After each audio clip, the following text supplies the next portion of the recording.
जय हिंद दोस्तों, मैं हूं अजय गौरवारी और आप देख रहे हैं मेजरली राइट। गिलाड अर्डन जो कि इजराइल के एम्बेसडर है यूनाइटेड नेशंस में, गिलाड अर्डन नाम याद रखिएगा दोस्तों, इजराइल के एम्बेसडर है यूनाइटेड नेशंस में। उन्होंने बोला है कि अब इनको यानी कि यूनाइटेड नेशंस को सबक सिखाने का वक्त आ गया है। उन्होंने बोला है कि इनको वीजे नहीं देने वाले अगर इजराइल आना चाहते हैं तो। ऐसी बात क्या हो गई कि इजराइल के ambassador to the United Nations Gilad Erdan ने इतनी बड़ी बात कर दी दोस्तों। एक्चुअली क्या है कि एंटोनियो गुटेरेस जो कि यूएन के बॉस हैं, he is the head of the United Nations, ठीक है जी। अब उन्होंने क्या बात कर दी थी एज सेक्रेटरी जनरल, उन्होंने बोल दिया कि साहब ये जो पूरा इजराइल और हमास के बीच में जो लड़ाई चल रही है ना, और जो हमास ने अटैक करा है इजराइल के ऊपर, आप इसको आइसोलेशन में नहीं देख सकते, आप इसको वैक्यूम में नहीं देख सकते। यानी कि सिर्फ ये कहना कि आतंकी हमला था ये नाकाफी होगा, क्योंकि इजराइल का वहां पे ऑक्यूपेशन रहा है और ये रहा है वो रहा है, और 60-65 साल पुरानी उन्होंने 50 साल पुरानी बातें कर दी। अब इजराइल भड़क गया, जाहिर सी बात है कोई भी डिसेंट मुल्क होगा वो भड़केगा। इजराइल भड़क गया, और इजराइल के भड़कने से हुआ क्या दोस्तों, मैं आपको बताता हूं कि इजराइल ने बोल दिया, जिसको अंग्रेजी में कहते हैं ना बैटन डाउन द हैचेस।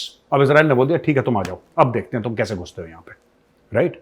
अब दोस्तों यहां पे मामला अटका हुआ, और मामला बड़ा सीरियस है कि एंटोनियो गुटेरेस जो कि इतना सीनियर बंदा है, सेक्रेटरी जनरल है यूनाइटेड नेशंस का, वो ऐसी हल्की बात कैसे कर सकता है, हाउ इज ही। अब एंटोनियो गुटेरेस ने फिर बाद में आके ये बोला कि नहीं मेरी चीज को मिस रिप्रेजेंट करा गया है, वो तो था ही नहीं, कुछ और कराए ये कराए। But fact of the matter is कि ये जो लेफ्ट लिबरल है ना, ये दीमक है, ये दुनिया भर के, ये सिर्फ भारत में दीमक नहीं है, आप सोचेंगे सिर्फ भारत में दीमक है, ये दुनिया भर में दीमक है। ये कुछ बना नहीं सकते, पर कोई भी बनी बनाई चीज की जो फाउंडेशन है उसको कैसे कुरेदना है, कैसे खोदना है, उसकी नींव को कैसे कमजोर करना है कि स्ट्रक्चर ढह जाए, इसमें ये लोग एक्सपर्ट हैं।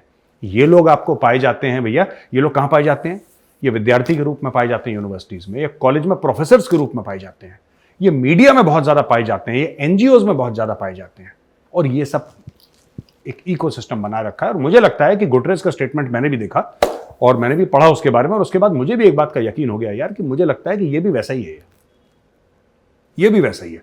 आप कह कैसे सकते हो कि इसको हम वैक्यूम में नहीं देख सकते? क्यों नहीं देख सकते वैक्यूम में? It's a terror attack. आप तो जस्टिफाई कर रहे हैं, आप एक टेरर अटैक, यूएन के सेक्रेटरी जनरल होने के बावजूद आप जस्टिफाई कर रहे हैं टेरर अटैक। कल तो आप कुछ भी बोल देंगे कि लश्कर तैयबा ने जो 26/11 करा था बंबई में, उसको हम आइसोलेशन में नहीं देख सकते क्योंकि उनकी दिल आजारी हुई थी और उनको लगता है कि कश्मीर का हिस्सा पाकिस्तान में होना चाहिए। क्यों?